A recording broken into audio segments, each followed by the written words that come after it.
বিজেপির পথে অভিমানী অর্জুন। মানুষের আবেগ মোদিজির পক্ষে আছে। এখন নিজের বোধোদয় হয়েছে, উনি বলছেন যে আমার যাওয়াটা ভুল ছিল।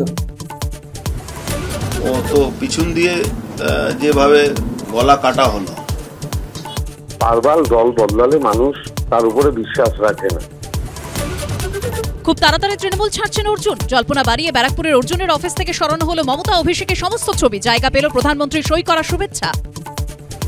বহরমপুরে ইউসুফের প্রার্থীপদ নিয়ে মুখ খুললেন ভরতপুরের তৃণমূল বিধায়ক। এই অজিত চৌধুরীকে খেলোয়াড় এনে পরাস্ত করা যাবে না। কিসের অভিমান? ধাপে ধাপে তো উঠতে হবে। প্রার্থীপদে জায়গা না পেয়ে সায়ন্তিকার অভিমানের উত্তরে মন্তব্য বাঁকুড়ার তৃণমূল প্রার্থী অরূপ চক্রবর্তীর।